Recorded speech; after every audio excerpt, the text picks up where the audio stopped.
y'all. Welcome to the Pk Roundtable. It's CJ the PK, and I am so glad to have you guys here with me. So I want to tell you a little bit of a story. Growing up, I wanted to be an OBGYN from about the ages of 8 to 17 years old. Maybe about from the ages 8 to 16 years old. I've always wanted to be an OBGYN, and I would look at books, I would study books, how to deliver a baby, I would watch videos, and back then it was Ask.com. So I really put in my time and effort trying to prepare myself to become an OBGYN. And I remember my 11th grade year, I asked my mom, I was like, do you really believe that God wants me to be an OBGYN?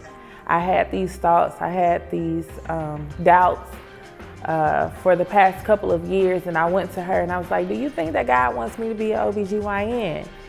And she was like, Kanisha, if you gotta ask again, I think you already know the answer.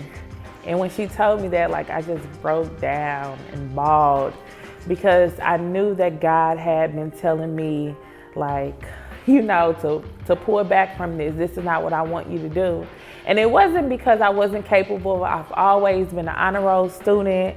I've always been I had a high GPA. So it wasn't that I wasn't capable of getting the job done. Again, I had been preparing myself since the age of 8 to become an OBGYN. It was two more of my childhood friends. We all had said that we were going to be these black female doctors, and God told me no. And I realized that he didn't tell me no because he just wanted to hurt my feelings, but it was because what he was calling me to do later on. And I didn't understand that then, but he told me that it was going to take too much time from me, because being an OBGYN, it was going to take at least 12 years to master it, about 16 years. And he was just like, and I was like, what? And he was like, Going back into praying and asking God, okay, what is it that you want me to do? And he was like, I didn't have an answer. God gives us free will to be able to choose, but it's just certain things that he wants our calling to align up with his purpose.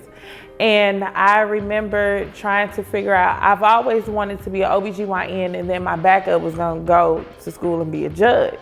I have this passion for criminal justice, right? So it's gonna be the medical field or criminal justice field. Instead of becoming an OBGYN doctor, I was gonna become an OBGYN nurse. And even that takes just about, at least then, it took the same amount of time or close to the same amount of time as the OBGYN doctor.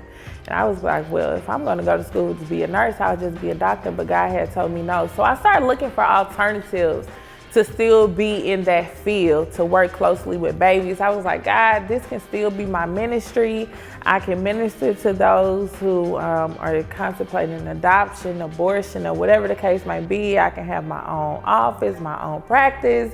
And he was just like, no. And so I remember researching, I finally had got to midwife, looking up midwife and a description for that. And just a few of those schools actually required training or schooling. Other programs, you can just go take a couple classes and you'll be certified to become a midwife. And God spoke to me very clearly when I had made the decision that I was going to become a midwife. He said, you cannot find a substitute for what I told you you cannot do. Like, what? I can't find a substitute. Like, you told me I couldn't go to school to be an OBGYN. Granted, God, okay, I'm not going to become an OBGYN. And I said, I'll be a midwife. And he said, no, you can't find a substitute for what I told you you cannot do. And it was in that moment that God was trying to teach me something. When God tells you no, it's just no.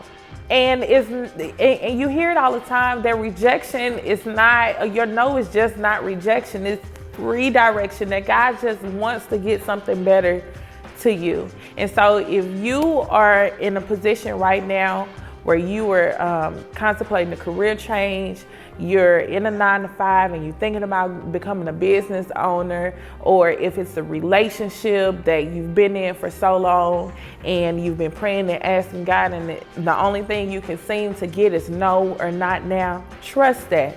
I promise you that God has something better for you. So that's it. I hope this was a blessing to you guys. Trust God, no, because there's always a greater yes at the end of it.